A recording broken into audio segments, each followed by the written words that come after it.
ጤና ይስጥልን። እንግዲህ በሰሞኑ ወቅታዊ ጉዳይ አንዳንድ ነገሮችን ለመነጋገር ነው ዛሬ ብቅ ያልነው ማለት ነው። እንደሚታወቀው ከዘመቻ አደማሊ አባናደው ወደዚህ መንግስት በፖለቲካም በተለያየ ነገርም አጥፍቻለሁ፣ ገድያለሁ፣ ጨረሻለሁ እያለ ሲነፋበት የነበረው ፕሮፓጋንዳ ስለተዋረደበት የሱን አካክሼ አሳያለሁ ብሎ አሁንም በሰፊ ወረራ እያደረገ ነው ማለት ነው። ለዚህም ወረራው ምንድነው? የተለያየ ሀገር ጋር ጋጫለሁ እያለ ሲሰበስበው የነበረው ያፈና ያስገባው የዳህሊ ኢትዮጵያውያንን ሰብስቦ እያመጣ እንደ ሳትራት እየማገደው ነው ማለት ነው። እኛም በሚገባ እያስተናገድነው ነው ያለነው። ከዛ ወዲህ በጣም ሰፊ የሚባል እንትንም ባይኖርም ተመጣጣኝ የሆኑ በሚገባ ጠላትን ሲቀጡበት የኖሩ አጫጭር ውጊያዎችም ረዘም ያሉ ውጊያዎችም እያሳለፍን ቆይተናል ማለት ነው። አሁን በሰፊው አቅዶበት አማራ ክልልን እንደምታዩት እየወረረ ነው። በሰፊው በተለይ እዚህ ምኒልክ እዚህ ላይ እያደረገው ያለው ወረራ እሱ በሚያስበው ልክ ሳይሆን እኛ በመናስበው ልክ እያደረግ የምንሰራውን ስራ እየሰራን ነው ማለት ነው። ስለዚህ አብይ አህመድ ሁልጊዜም ቢዋሽ የማያልቅበት ቡድኑ በሚገባ እንግዲህ እሱም ፕሮፓጋንዳውን ጭኖ ይዞታል። እኛም በተግባር እውነታን ይዘን ተያይዘናል ማለት ነው። ታዲያ በውጊያ የከሰረው ኃይል አሁን ህዝባችንን በውሸት ፕሮፓጋንዳ እያደናገረ ስላለ የአማራ ህዝብ ይሄን ልታውቅልን ይገባል ማለት ነው። ምንድነው እያደረገ ያለው? በዚህ ሰዓት ላይ ፋኖን እየተቆጣጠርን ነው። ቦታዎችን አብዛኛው እጅ እየሰጠ እየገባ ነው። ግቡ በሏቸው እያለ ብዙ ማደናገሮችን እየሰራ ነው። እኛ ግን በሙሉ አቋም በሙሉ ልብ በተዘጋጀ ሁኔታ በሚፈልገው ሳይሆን በምንፈልገው ልክ እያደረግን እየቀጣነው እንዳለን ወደፊት ልንቀጣውም እንደተዘጋጀን ህዝባችንን ሊያውቀው ይገባል። እኛ ከወሬ ተግባራችን እንደሚበልጥ የአማራ ህዝብ ያውቀዋል። የአማራ ፋኖ ከወሬው ተግባሩ ነው የሚበልጠው። በተግባር ወደፊት አብረን የምናየው ይሆናል። ህዝባችን በዚህ ልትደናገር አይገባህም ማለት ነው። ከዚህ በመቀጠል እያደረገ ያለው ምንድነው? የሃይማኖት አባቶችን ሸምግሉልኝ፣ አናግሩልኝ እያለ ቄስ፣ መለኩሴ፣ የዘወልድ አባት፣ የደማድርቅ ኮሚቴ በየቀጠናው አጠራሩ የሽማግሌ ይለያያን ባህሉ እንጂ ያው ዙሮ ግን ያው አንድ ሽማግሌ ነው ማለት ነው። ትላልቅ ሸሆችን እነዚህን ሰሞኑን እያሰባሰበ እንደሆነ ሰምተናል ማለት ነው። ስለዚህ ይሄ የሽምግልና ባህላችን፣ ወጋችን፣ ክብራችን፣ ማንነታችንን እናውቀዋለን።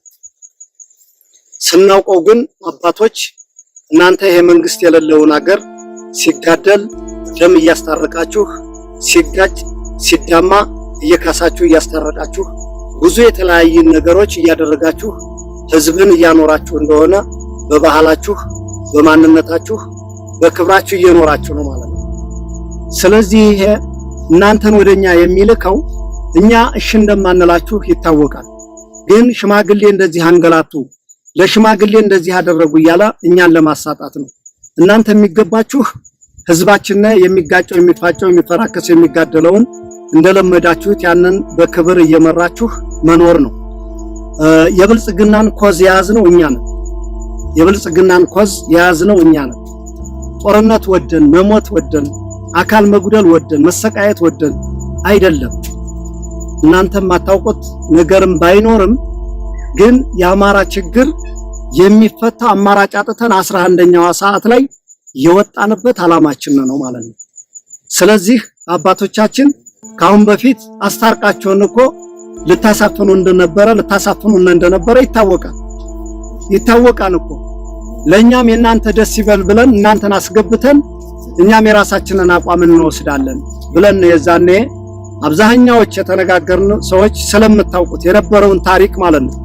የነበረውን ታሪክ ይህን ትግል ከዛሬ ለማድረስ ስንል የናንተ የሽማግሌዎቻችን የአባቶቻችን አይንና ግንባር እኛን እንዳይጎዳና ባልገባችሁ መንገድ ብለን እናንተን ወደ ቤታችሁ አስገብተን እኛ ለንታፈን ስንል ቀድመን የሰራነውን ስራ ሰርተን በመታውቁት ልክ ወጥተናል ማለት ነው። ስለዚህ እናከብራችኋለን፣ እንወዳችኋለን። አባቶቻችን ናችሁ። ቢቻል ለእውነቱ እዛው መንግስትን እየተጋፈጣችሁ ቤታችሁን አርፋችሁ እንድትቀመጡ እኛ ልጆቻችሁ ምክራችንን እንለግሳለን። እንደ አማራ የአማራ ፋኖ ብሔራዊ ኃይልም የሚቀበለውም አይደለም። እኛ እንደምኒልክ ህዝብ በተለይ ካሁን በፊት የነበረውን ነገር የምታውቁት ስለሆነ የአማራ ኮዝ በእኛ ሽማግሌዎች በእኛ አባቶች የሚያልቅ ኮዝ ስላልሆነ የአብይ አህመድ መቀለጃ ማንም እንዳትሆኑ፣ እኛንም እንዳትወቅሱ፣ እንዳትረግሙ በያላችሁበት አርፋችሁ ቁጭ እንድትሉ መልእክታችንን እናስተላልፋለን ማለት ነው። ከዚህ በመነሳት የአፍሪካ ህብረት ወይም ኢጋድ በጣም የሚያፈርንባችሁ ትልቅ ነገር መሪ እንደሌለ ተቋም እንደሌለ ያረጋገጥንበት ነው። ለዛ ምንድነው ካላችሁን ይሄ ትግል ማስረሻ ሰጤ አንድ ቦዘኔ ገባ ብላችሁ የአፍሪካን ተቋም በዚህ ልክ በማዋረዳችሁ እጅግ አፍረናል። በዚህ ነው ወይ የምንመራው ብለን መሪ እንደሌለ ተስፋ ቆርጠን የራሳችንን ጉልበትና ህዝባችንን ብቻ ተማምነን የምንታገልበትን ፕሮግራም እንደያዝን በእናንተ አረጋግጠናል። ማስረሻ ሰጤ መንግስት አስወጣው። ትግሉ በተጀመረ በአመት ከምናምኑ መልሶ ጓደኞቻችን የአማራ ፋኖ አንድ መሆን አለበት ብለው አጣብቀው ሲይዙት የጨነቀው ጊዜ ሾልኮ የገባን ቦዘኔ በዚህ ልክ እሱን ይዛችሁ ይህን ትልቅ ተቋም የተባለን በዚህ ልክ ማዋረዳችሁ እጅግ አፍረናል።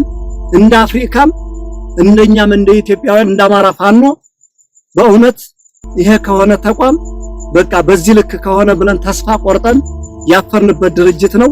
ይህን ከዚህ አልፈዋል። ማስረሻ ሰጤ ስለምናቀው በተለይ እንደምኒልክ ማስረሻ ሰጤ ማን ነው ስለምናቀው አንድ ቦዘኔ ሌባ መሆኑን ስለምናቅ የሚገርመን ነገር የለም። የኛን ጀግንነት አይደለም አሁን ድሮ ያቀዋል። የኛን ጀግንነት ለማፋሰስ ሊገባ ከፈለገ መግባት ነው። እንደው አንዱ ሌባ እኮ ብድግ ብሎ በምን ገባ ሲሉት በእንዲህ አለ። አንድ ቀን እኮ ጠላት ጋር ጥይት ሳይተኩስ በየጓዳ ለጓዳ እየዘረፈ የኖረ ሌባ ሁሉ ሲገባ ያንን በቃ የኢትዮጵያ ሚዲያዎች የብልጽግና ሚዲያ እንዲያነን እየተከተላችሁ እንትስትሉ በጣም ግርም ይለናል። አፍረንባችኋል። እንደው ለቀጣይ እንዲህ አይነቱ ነገር ባትደግሙትም ተገቢ ነው ብዬ አምናለሁኝ ማለት ነው።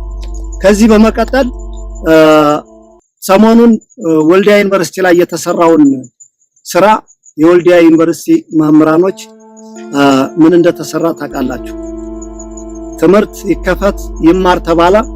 ወልዲያ ዩኒቨርሲቲ የሆኑ ቦታዎች ላይ መከላከያና የፌደራል ፖሊስ የፌደራል ኃይሎች ተቀምጠው አንዲት እንስት ተደፍራ ማርያም በር በሚባለው ስሙ መጠሪያው ፌደራል ፖሊስ የሚኖርበት ካምፕ ላይ ተጋግዘው ለ3 ለ4 ተደፍራ አንገቷ ተቀጭቶ ተገላ የተገኘችው እንስት ሄዳም ሐኪም ቤት ተመርምራ ዶክተሮችም ዋጥዝም የዩኒቨርሲቲ መምህራኖችም ለዩኒቨርሲቲ ለግቢው አይመጥነውም ብላችሁ ያስተላለፋችሁት መልእክት እኛ እጅግ አፍረንበታል።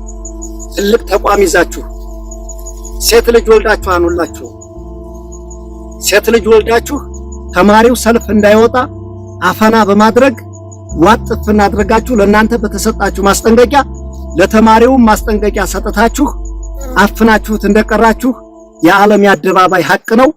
ጊዜም ይፋረዳችኋል፣ ወቅትም ይጠይቃችኋል፣ ጊዜም ይፋረዳችኋል። በልጆቻችሁም ታገኙታላችሁ ነገር።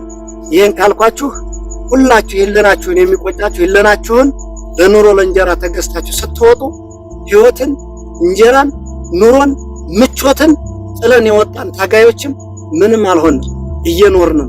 ሞት እንደሆነ ነገር ከ3 ክንድ ጉርጓድ እቀራለሁ ብለህ የምታስብ ከሆነ ምንም ሞት ማለት ክፉ ሞት ህለናውን ሽጦ የሚሞት ለእውነታ ሳይመሰክር ለሆድና ለፍራት ብሎ የሚሞተውን ሞት ይሱን ነው መፍራት መጠየፍም ይሱን ነው። ይሄን በዚህ ካለፍኩት ከዚህ ቀጥሎ ያለው ብልጽግና አሁንም ወደሱ ልመለስ ላሊበላ አካባቢ ሰሞኑን መጠነ ሰፊ እንቅስቃሴ ያደረገ የዓለም አቀፉን ማህበረሰብ ዲፕሎማቶችን ሁሉን ሰብስቦ በቃ ነፃ አድርጊያለሁ ብሎ ለማሳየት ሽር ጉድ እያለ ነው። እንደው በዚህ አጋጣሚ ባሉ መከበሩን እንፈልጋለን። ይከበረልን፣ ምንም ችግር የለም። ሌላውን ዲፕሎማሲ ተሰሩት አስላችሁ አሰሩትም በጋራ የምናየው ነው። በዚህ ተታመናላችሁ አትታመኑም በጋራ የምናየው ነው። ወደፊት ያደርሰናል። እናንተም ቀጥሉ፣ እኛም አለን ማለት ነው። በዓሉን ግን ምንም የምናደርገው ነገር የለም፣ እንዲከበር እንፈልጋለን። የብልጽግና ግን ፕሮፓጋንዳ ይሰብክበታል፣ አይሰብክም። ከዛ ያደርሰናል፣ ምንም ችግር የለም። ይሄን ካልኩኝ ህዝባችን ከዚህ በኋላ ሊያውቀው የሚገባ ነገር በተለያየ ነገር ምርጫም ሁሉም ስለደረሰበት ወገቡን ታጥቆ የሚሰራውን ፕሮፓጋንዳ ህዝባችን እሱ በሚናገረው ልክ ሳይሆን እውነት ምናልባት በተደጋጋሚ ሲደጋገም ውሸት ሲደጋገም እውነት እንዳይመስላችሁ ጥንቃቄ እያደረጋችሁ እንድትጓዙ ፈልጋለሁ።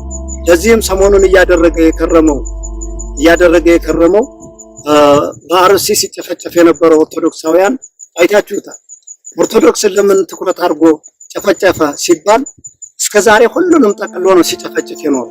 አሁን ላይ ኦርቶዶክሱ ሲጨፈጭፍ በቃ ሙስሊሙ አልነካኝም ወይም ሌላ እምነት ተከታዩ አልነካኝም ብሎ ዝም እንዲል እየለያየ ለይቶ ማጥቃት ይባላል ይሄ ማለት ነው። ይሄ አቅም ማጣት እንጂ ሙስሊሙም ፕሮቴስታንቱም ኦርቶዶክሱም ሁሉም ያውቀዋል ይሄን ሴራ ማለት ነው። ከጮኻችሁ አባቶቻችን ምናልባት በየቦታው ለሚታረዱት፣ ለሚታፈኑት፣ ለሚፈናቀሉት ብትጮህላቸው የተሻለ ነው ብዬ አስባለሁ።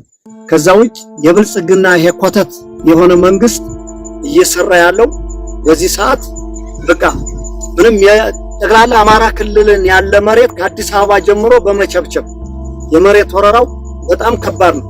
ይሄ ነው ብለን ከምንገልጠው በላይ ነው። የአማራ ህዝብ በምችለው መጠን እንደው መሬትህን ብትጠብቅ እንደው ነገ ጊዜ ቢመልሰው ግን ከመሄዱ በፊት መሬትህን በተቻለ መጠን ብትጠብቅ። ተወረህ እያለቅ ነው። የመወረሩ ዘዴ እንዲህ ያለ ማህበራት እያለ መሬትህን ወሮ እየጨረሰ ነው። ከወረረም በኋላ ያንተ ልማት አያለማልህም። አዙሮ ለድሮም መግዣ፣ ለሚኒሻ ደመወዝ፣ ለፖሊስ ደመወዝ እያደረገ ለካቢኔ ከርስ መሙሊያና እየሸሸ ሌላ ቦታ ላይ በድብቅ ልጆቹን እያደራጀ ማስቀመጫ ነው እያደረገ ያለው። ይህን ጠንክረህ እንድትጠብቅ እፈልጋለሁ። ከዚህ ውጭ ህዝባችን ከዚህ በኋላ ደግሞ መከራህን አይተህ የሰበሰብከውን ሰብልህን በገበያ እየደፋህ ነገ ሰርግ ይመጣል ጠር ነው እንደተለመደው ትብብራችሁንም ብታደርጉ ጥሩ ነው ብለን እናስባለን። እኛ ሰርግ አትሰርጉ እያልን በተደጋጋሚ የምንነግረው የህዝብ ነገ ቢወድቅ መንግስት የሌለው ህዝብ ደጋፊ የለውም። የያዛችሁትን ተፈጥሯዊ ያገኛችኋትን ቆጥባችሁ በልታችሁ ይሄ ትግል አንድ ቀን መቋጨቱ አይቀርም።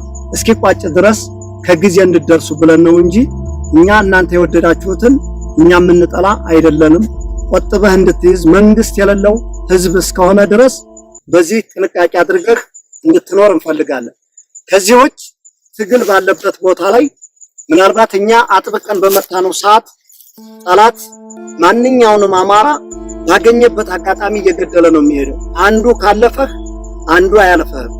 ስለዚህ በዚህ ልክ ጥንቃቄ እንድታደርግ ማወቅ ያለብህ ይሄ የመጣ ኃይል የነ ሽመልስ አብዲሳ ልዩ ኃይል ነው። አሁንም ሊታሰብበት የሚገባው ማንኛውም ብሔር ጋር ጠብ የለንም። በተለይ የኦሮሞ ህዝብ ጋር ጠብ የለንም። ስርዓቱ ጋር ግን ኦሮሞ ይሁን አፋር ይሁን ሀዲያ ይሁን ማንም ይሁን ሶማሌ ይሁን ስርዓቱ ጋር የብልጽግና ስርዓት ጋር በቃ ለኛም ከይራ ሐሳቢ አይደለም፣ እኛም ከይራ አናስብም። ከዚህ ውጭ አገር ወዳድ ኢትዮጵያውያን ጋር አብረን ማንኛውም ኃይል ጋር እንደምንታገል በቃ ግልጽ ነው አቋማችን ማለት ነው። ስለዚህ የሽመልስ አብዲሳ ልዩ ኃይል ሬንጀር ለብሶ ሚሊተሪ ለብሶ እየጨፈጨፈ ያለው እሱ እንደሆነ በትክክል ልታውቅልን ይገባል። ከአንዳንድ ቦታ ላይ መከላከያ የሚመስል ሊኖረው ይችላል። አንዳንድ ቦታ ላይ በአብዛኛው ግን የሽመልስ አብዲሳ የኦሮሚያ ልዩ ኃይል መጥቶ የተቀላቀለ መሆኑን ህዝባችን እንድታውቅልን። ለዚህም የአማራ ልዩ ኃይልን ሌላውን የአፋር ሌሎች ሲያፈርስ ይሱ በልበ ሙሉነት 50 ምናምን ዙሪያ ሰለጠነው ኃይል ግጥም ብሎ እንዳለ ነው። ነገ መክቶ ያቆማል አያቆምም ሌላ ጉዳይ ነው። ይሄን ግን አስቀምጠው ብልት የሚቆርጠው ጦት የሚቆርጠው ሰብአዊ ጥቃት የሚፈጽመው ያ ኃይል እንደሆነ ይሄን ህዝባችን ሊያውቅልና ይገባል። ከዚህ ውጭ እኛን በየመድረኩ የሚያጣጥለው ብዙ ነገር የሚቀባጥረው ይሄ ሁሉ ስንመራው የነበረ ነው። እነ ዶክተር አብዱ ታውቀኛለህ፣ የተከተልክ ደሴ ሳስገባህ ታውቃለህ በመካነ ሰላም መስመር ዛሬም ያንነው ነን። አንድ ቀን እንደዛው ቂጥ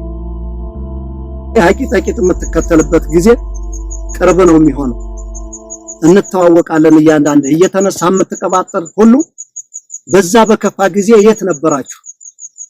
እኔ አረጋ ከበዳውን አናውቀውም አያውቀንም። የሚያውቁና ከዛ በፊት የነበሩ መሪዎች ነበሩ። የአማራ መሪዎች እንዳለመተዳላቸው አንዱ ትንሽ ሊያውቅ ሲል ዛሬ ያንን ይወረውሩታል፣ ነገ ደግሞ አንዱን አዲስ አምጥተው ይወረውሩታል። እኛ ትግል ከጀመርነ ሶስተኛና አራተኛ መንግስት እየተቀየረ ነው ያለው ማለት ነው። እነዚህ ተነስታችሁ ዛሬ ብትጮሁ እንደቁራ ምንም የሚገርመን ነገር የለም ማለት ነው። ትግሉም አቅማችንም ጉልበታችንም እጃችን ላይ ነው ያለው። እኛ እስካለን ድረስ የአማራ ፋኖ እስካለ ድረስ እናንተም ቀልዳችሁበት እንደማንኖሩ አስረግጬ ነግራችኋለሁ። ስለዚህ ህዝባችን አሁን አንዳንድ በየቦታው ለከስካሳ የሚገባው እየዘረፈ ጠበቅ አድርገን ስንቀጣው ስናስረው እየበረረ ወደ መንግስት የሚገባው ለቅላቂ ለትግልም አይጠቅምም ለምንም አይጠቅምም። ያንን እያየህ የአማራ ፋኖ እየገባ ነው እየተባለ 17000 ገባ እያለ ሲመጻደቅ ሰምቻለሁ። ግሩም ነው። እንደው እንኳን 17000 1000 የሚሆን ቆጥረህ ማምጣት ትችላለህ። አንተ አሰማርተው የነበረ ነው ያናው አበጥሮ ገብቶልሃል። እኛ መከላከያን ስንት ነው በየቀኑ እየናር ነው የምንኖር። ስለዚህ በዚህ ልክ ህዝባችን የሚነፋውን ፕሮፓጋንዳ ነገ ለምርጫ ብሎ የሚነፋውን ፕሮፓጋንዳ ምንም ልብ ሳይዋለን ጠንክረህና በልበ ሙሉነት እንደተለመደው ድጋፍህን መረጃህን ሁሉም ነገር ተጠንቅቀህ እንደተለመደው ትብብርህን የውስጥ አርበኞቻችንም በተመሳሳይ ድጋፋችሁን እንጠብቃለን። እኛ ሁሉ እንዳልሆነ ጠላታችን ይታወቃል። ጠላቶቻችን ምናልባት 50 30 100 200 ሊሆኑ ይችላሉ። አገሪቱን እምብርት ላይ ቁጭ ብለው የሚበዘብዟል። ከዛ ውጭ ያለው ደሞዝ የበላው ሁሉ ምናልባት በብልጽግና የሚያይ የሚፈርጅም የሚያስብም እንደሌለ መታወቅ አለበት። እዚህ ውጭ ግን ማንኛውም ትላልቅ አገራዊ ተቋሞች እንደ ተቋምና እንደ ሀገር ብትሰሩ የተሻለ ነው ብያስባለሁ። ሲቀጥሎ ምንድነው መሰላችሁ የአማራ ህዝብ ማወቅ የሚገባው ነገር ብዙ የተለያዩ የሚነፉ ፕሮፓጋንዳዎች አሉ። በሰሜኑ ጦርነት ብልጽግና በዚያም ኮትኩቶ በዚህም ኮትኩቶ የለኮሰነ ጦርነት እንደነበር ይታወቃል። በዛኔ አገር ተወረረ ብለንኛ ተጎትጉተን ተገፍተን ወደ ውጊያ ገብተን ስንዋጋበት በነበረ ጊዜ የተዋጋንበት ውጊያ ትክክል ነበር። ግን የሚገርመው ነገር ከኋላችን የብልጽግና ሰራዊት ይወጋን ነበር። በላጎ ላይ ከ40 እና ከ50 በላይ ከኋላችን ይወጋን ነበር። ለዚህም ልዩ ዘመቻ ተብላ የምትጠራው በጀነራል ሙሲሳ የምትመራው 105ኛ ኮማንዶ ይሷ ነበረች ወጋችን ማለት ነው። ከዛ ውጭ በተለያየ ቦታ ኮማንዶ ከአዲስ አበባ ተልቆ ወደ ግንባር ሲሰለፍ አንዳንዶች በክፉ አይን አይተው እኛንም ጨምረው ነበር ለመምታት የሚያስቡን ነበር። ምንድነው ብለን ስንጠይቃቸው ፋኖንም ጨምራችሁ አጥፉ ነው እኮ እየተባልነ የተነገረን ነው ሲሉ ነበር። አናምንም ነበር። መጨረሻ ላይ ብዙ ቦታ ላይ ስንመታ ነው ሚስጥሩ የገባው። በተለይ የበላጎ ላይ ከጀርባችን ስንመታ ያኔ ነበር መንግስት ላይ እንዲህ ነው ወይ በቃ ይሄ መንግስትማ አማራን ሊያጠፋም ጠቅሎ የመጣው በቃ አሁን ላይ 100% አረጋገጥን። ከዛ በፊት በታሪክ በሚደረጉት አንዳንድ በተለያዩ ነገሮች ነበር የምንሰማው። በአካልኛ ተመታን ሲል አምላክ ደጉ የምስራቅ አማራ ፋኖ ወታደራዊ አዛዥ መታወቂያውን አውጥቶ ይኸው ምስራቅ አማራ ፋኖ ሲል አምላክ ደጉ የምስራቅ አማራ ፋኖ ወታደራዊ አዛዥ ማረጉም ስሙም እዛ መታወቂያ ላይ አለ። ያንን አይተው ሁለት አሱ ጋር የነበረ ጓደኛው ጋር አንተን እንጂ ማንን እንፈልጋለን ብለው ደፍተውት ነው የሄዱት። አንስተን በክብር ያንን ልጅ ቀብረናል። የአካባቢ ማህበረሰብ ያ ሲገደል ያዩ መከላከያዎች በእለቱ ከድተው ወጥተው መጥተው መረጃውንም ለኛ ነግረውን ቀጥታ እነሱ ወደ ሀገራቸው ነው የገቡት ማለት ነው። ያኔ ነበር ፌደራል መንግስቱ ለኛ ተዘጋጅቶልን ነው የተነሳው። ለዛም ነው እኛ ባንዳ የሚባል ስም ይወጣልና አሁን አብይ አህመድ አረብ ኤምሬቶችን እያመጣ አዲስ አበባን እየቸበቸበ በእነሱ ድሮኖች የአማራ ህዝብ እየተጨፈጨፈ ባንዳ ተብለዋል። የአማራ ህዝብ የኢትዮጵያ ህዝብ ግን ያውቃል አረብ ኤምሬት ምን እያደረገ እንደሆነ። አዲስ አበባ የሚታጠረው መሬት የሚከለለው የሚሰራው አፓርታማ የማን እንደሆነ ይታወቃል። ምን አለ ነጩን አውሮፕላን ጭኖ በየቦታው እየበረረ እየሄደ እያሸረገደ አብይ አህመድ ባንዱ ሀገር ሄዶ ተተኳሹን ባንዱ ሀገር ሄዶ ድሮኑን ባንዱ ሀገር ሄዶ መድፉን እያመጣ ሲጨፈጭፉ ለነዛ ሀገሮች ባንዳ አልተባሉም። እኛንን ባንዳ እኛ ለሀገር የቆምን ታሪክ ያሳየን አሁንም ታሪክ እየሰራን ያለን ባንዳ ብለን እንደማንጠራ እርግጠኞች ነን። የአማራ ህዝብ ግን ዝም ብለህ እንድሞት ነው የሚፈቀድልህ። በየትም ተንቀሳቅሰህ እንድትሰራ አይፈቀድልህም። ዝም ብለህ ብቻ ከሞትክ የባንዳነት ስም አይወጣልህም። ለምን? ዝም ብለህ እየሞትክ ነው። የሚፈለገው ይሄ ነው። ከተንቀሳቀስክ የተለያየ ስም፣ የተለያየ ታርጋ፣ የተለያየ ነገር ይለጠፍልሃል። እኛ በልበ ሙሉነት መናገር የምንችለው ዘርፈን ሰርቀን ምን ብለን ይወጣን አይደለም። ጀነራል አሰፋ ቸኮል ታውቀኛለህ እኮ ስሙን መጥራት የማልፈልገው እንደገል የለም በል ለምንድነው ለቀህ ማጠፋው አላልከኝም? እኔ ሰርቅ ያለሁ እንዴ? የሰረቀ ነው የሚጠፋው። ለህዝቤ እኔ በግንባሬ እውነታ ሰርችለት ነው የምሞተው። አንተ ልቅ ሰራዊትን ስርዓት አሲዝ አታስደፍር ህዝቤን ብያል ተከራከርኩም እንዴ? ታውቃለህ። ይሄ ለአሰፋ ቸኮል አድርሱልኝ እንተዋወቃለን። ብርሃኑ ጆላ ልዑል መኮንን ሆቴል በሰሜኑ ጦርነት ጊዜ አስታጥቆን አገራችን እየተወረረ ነው መዘረብ መታገል አለብን ስንለው 30 ከላሽ ለመስጠት እጁ እንዴ ተንቀጥቅጦ ነበር 30 ከላሽ የፈቀደልን። የአማራ ህዝብ መታወቅ ያለበት 30 ከላሽ ታጥቆ የአማራ ህዝብ ይፈራ። 500 ከላሽ ጠይቀን የተወሰኑ ብሬኖችና ስናይፐሮች ጠይቀን ያኔ አገርን ለማዳን እውነት መስሎና አብረን በተሰለፍንበት ጊዜ ለአማራ ማዳኛ ተብሎ የተሰጠነ 30 ከላሽ ያን 30 ከላሽ ሲሰጠን በጣም ባትኩሮት እየታየን ነበር። ያኔ ነበር እየገባን የመጣው አማራ ከላሽ መታጠቅ ያስፈራን ማለት ነው።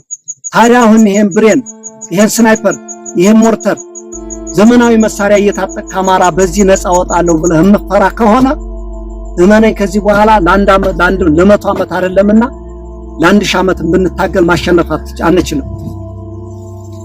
ይሄን ትግል የምትፈራ አማራ ህዝብ ካለ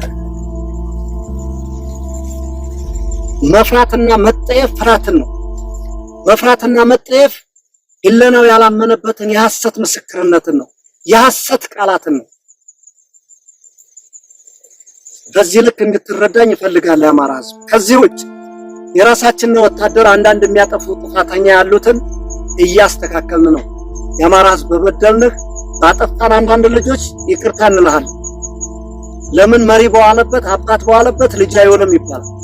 የራበው ወታደር ዘርፎ ሊበላ ይችላል፣ የሆነ ነገር ሊያደርግ ይችላል ሰው ሲርበው። ከዚህ ውጭ አንዳንድ ወጣ ያሉ ጥፋቶች የሚጠፉብህ ነገሮች ይኖራሉ። እነሱን እየቀጠቀጥና እያሰጣን ነገ እናስተካክለዋለን። የበደልንህም ካለን ነገ እንከሳለን። ትግላችንን ግን በእውነታ መንገድ እንድትደግፈን ከጎናችን እንድትቆም ነገ የበደልንህን እንድንከስህ ለዚህ ቃል እንገባልሃለን። እምንታገለው ላንተ ነው፣ እምንሞተው ላንተ ነው፣ እምንቆስለው ላንተ ነው፣ እምንደማው ላንተ ነው፣ እምንራበው ላንተ ነው። በዚህ ልክ የአማራ ህዝብ እንድትረዳን እንፈልጋለን። ከዚህ ውጭ ማንኛውም ባለሀብት ስልክ ከተደወለበት 6 ኮርመሪዎች አሉ። ለነዚህ ኮርመሪዎች እየደወልክ መጠየቅ ትችላለህ። ወይም አላቀህም ማነህ በጎን መንግስት በእኛ ስም ይዘርፋል፣ በጎን ሌባ በእኛ ስም ይዘርፋል። እኛ አስገድደን ማንምን አንጠይቅም። ከሌላ ጠላት ከሌባና ከብልጽግና ራስህን ጠብቅ። ከኛ ደግሞ በምንችለው አቅማችን እኛ እንጠብቅሃለን። ከዚህ በተረፈ ራስህን ጠብቅ። ትግል በሂደት ነው የሚጠራው፣ እንድትረዱን እንፈልጋለን። እኛ ለህዝባችን እስከወጣን ድረስ አንድ አባት፣ አንድ ወንድም፣ አንድ ነጋዴ፣ አንድ አርሶ አደር ማንም በእኛ ላይ እንዲያዝንብን ተገፋን እንዲለን አንፈልግ። ግን በተለያየ መንገድ የምትበደሉ እንዳላችሁ እናውቃለን። ሄዶ ግን የኛ ትግል መሰረት ያለውና ፍሬ የሚያፈራ ወደፊት እነዚህን አርሞ የተሻለ ለህዝባችን እውነተኛ ታጋይ እንደሆነ ልታውቁልን እንፈልጋለን። በዚህ በመቀጠል የመጨረሻው ማስተላለፈው መልእክት ሰራዊታችን በያለህበት ከዚህ በኋላ ማንም 24 ሰዓት ነቅተህ 24 ሰዓት ነቅተህ ማንኛውም ሻለቃ መሪ፣ ማንኛውም ክፍለ ጦር መሪ፣ ማንኛውም ኮር መሪ ያልባሌ በዝንጋታ አንድ ሰራዊት ብታስበላ አንድም እንኳን ከዚህ በኋላ ሁሉም ተጠያቂ እንደምትሆን በዚህ አጋጣሚ ላስተላልፍልህ እወዳለሁ። በጎችህን መጠበቅ አለብህ። ልጆችህን መጠበቅ አለብህ። በሀገር መጥቶ ማን እንደሆነ የሚያሳድድህ ማወቅ አለብህ። አንተ የፈሪ ልጅ እንደማፈራ ነግሬሃለሁ። አንተ የፈሪ ልጅ ብለህ እንዳትታመን። በሀገር መጥቶ በተራራ በወንዝ በሜዳ ካስጨነቀህ ገደል ግባ። ማንም መጥቶ ነፃ ያወጣ። ከዚህ ውጭ ሄደ ለመንግስት እጅ ምሰጥ ሌባ የፈሪ አሟሟት ነገር እንደማያምራስ ረግጬ እነግርሃለሁ። የፈሪ አሟሟት በጣም ያስጠላል። የፈሪ አሟሟት ያስጠላል። ስለዚህ አማራ ሚኒሻ፣ አማራ ልዩ ኃይል፣ አድማ በተና ልዩ ኃይል ውስጥ ቀድሞ ቀርቷል። ደህናው ልዩ ኃይል፣ አድማ በተና፣ ፖሊስ፣ ሚኒሻ ተው አያስፈልግህም። የብልጽግና አንተን ኮትኮቶ ሳድ ላይ ጥሎህ ነው የሚሄደው። ወደድክም ጠላህም እኔ እናንተ ተጠፋፍተን እናልቃለን። ሜዳውን ለሌላ ነው አሳልፈን የምንሰጠው። በተለይ የአማራ ልዩ ኃይል፣ የአማራ ፖሊስ፣ የአማራ ሚኒሻ እመነኝ፣ ተው ብንልህ ካልሰማህ እንደ አማራ ብልጽግና የዋናው ምርት ላይ ያላችሁት ያው በልታችሁ ትሞታላችሁ። ነገም ያው ልጠፉም ልትሉም ብትሉ ያው የዘረፋችሁ መሬት ያሰዳችኋል። መካከለኛው ወደታ ያለው አንድ እውነት የምነግርህ እኛ አቅም እንደማናጣ ታውቃለህ። እንደምናሸንፍ አንወላወልም። እምቢ ካልክ ግን አንተና እኛ ጠፍተን ሜዳዋን ለሌላ ነው አሳልፈን የምንሰጠው። በተደጋጋሚ ይሄን ነግረና በወደሉ ጎርሰ ወደ ወገንህ ዙር። ይሄ ጀነራል ሁሉ እኛን የሚወጋና ጠልቶን ነው መሰለህ እንዴ? አልጠላንም እኮ አብይ አህመድ በገንዘብ በቤት በተለያየ ነገር ስለያዛቸው ስላረጁ ከዚህ በኋላ ሄደን አያምርብንም ስላሉ ወዳቸውም እየተከነም ቢሆን ነው እኛን እየወጉና ያለው። ወዳቸው እየተከነ በደህንነቱ በመኑ ተተብትበው ተይዘው ነው እኛን እየወጉና ያሉት እንጂ ሌላ አይደለም። ሌላ በስልጣን የተጀበጀበ ማረግ የተጨመረለት ጀነራል ታሪክህን ነገ ለልጆች ጽፈህ አስቀምጥላቸው። ያኔ በወሎ ግንባር፣ በጎጃም ግንባር፣ በሸዋ ግንባር እያልክ ማለት ነው ያጠፋኸውን ቤተክርስቲያን ያጠፋኸውን መስጊድ ከማህበረሰብ ላይ በድሮን ያስጨፈጨፍከው ያንን ታሪክህን ለልጆች ጽፈህ አስቀምጥላቸው። ሌላው ለራሱ ጥቅም እየታገለ ራሱን እያስከበረ ነው። በማን ባንተ ትከሻ ላይ ባንተ ደንደስ ላይ ማለት ነው። ታስቀኛለህ። ለልጆች ታሪክ ይቀመጥልሃል። በስታፍም በምንም በተለያየ ነበር ቦታ የነበርክ ጀነራሎች አሁን ያንን አዲስ ኮከብ ስለተጨመረላችሁ አዲስ ጀግና ሆናችሁ አንበሳ ሆናችሁ ይሮጣችሁ ያላችሁ ችግር የለም። ያንን ጀብጅበህ የተንቀሳቀስክበትን ኮከብ ነገ ሸምጥጠህ ከኪስ ታስገባዋለህ። ሸምጥጠህ ወይም ጫካ ውስጥ ወርውረኸው ትገኛለህ። ነገ ጠብቀኝ። አመሰግናለሁ።